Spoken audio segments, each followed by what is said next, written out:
Hello friends, வணக்கம் and welcome to my favourite recipes Tamil. இன்னைக்கு கத்திரிக்காய் காரக்குழம்பு எப்படி செய்யுதுன்னு பார்க்கலாம். ஒரு பிளேட் வச்சுக்கலாம். அதில் 2 டேபிள் ஸ்பூன் குழம்பு மிளகாத்தூள் சேர்த்துக்கலாம், 2 டேபிள் ஸ்பூன் தயிர் சேர்த்துக்கலாம், 1/2 ஸ்பூன் உப்பு சேர்த்துக்கலாம், 1/2 ஸ்பூன் மஞ்சத்தூள் சேர்த்துக்கலாம். இதை நல்லா மிக்ஸ் பண்ணிட்டு நம்ம 1/4 கிலோ கத்திரிக்காய் எடுத்துக்கலாம். அதை இந்த மாதிரி பீசஸாக கட் பண்ணிக்கோங்க.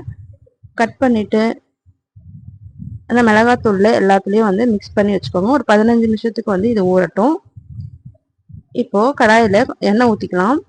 நம்ம கத்திரிக்காயை வதக்கி எடுக்க போகிறோம். ஸோ அதனால அதுக்கு தேவையான எண்ணெய் ஊற்றிட்டு நம்ம ரெடி பண்ணி வச்சிருக்க கத்திரிக்காய் எல்லாத்தையும் வதக்கி எடுத்துக்கலாம். நல்லா ஹாஃப் குக் ஆகிற வரைக்கும் நல்லா வதக்கி எடுத்துக்கோங்க.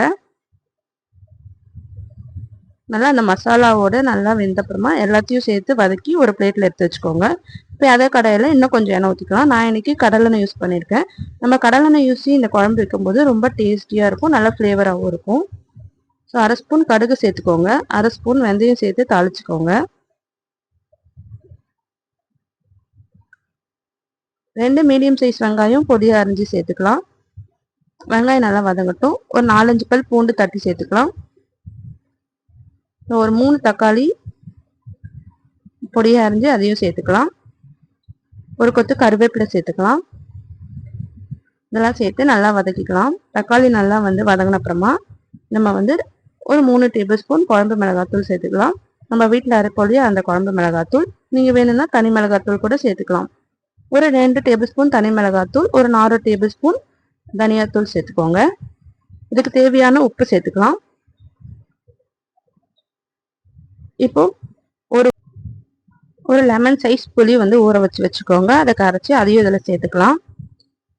சேர்த்துட்டு நல்லா ஒரு கொதி வந்த அப்புறமா நம்ம வதக்கி வச்சிருக்க கத்திரிக்காய் எல்லாத்தையும் அதை சேர்த்துக்கலாம். அந்த மசாலாவோட சேர்த்துக்கோங்க. இது ஒரு 5 நிமிஷத்துக்கு நல்லா கொதிச்ச அப்புறமா ஒரு துண்டு வெல்லம் சேர்த்துக்கலாம். சேர்த்துட்டு ஒரு நிமிஷம் கழிச்சு நம்ம ஸ்டவ் ஆஃப் பண்ணிடலாம்.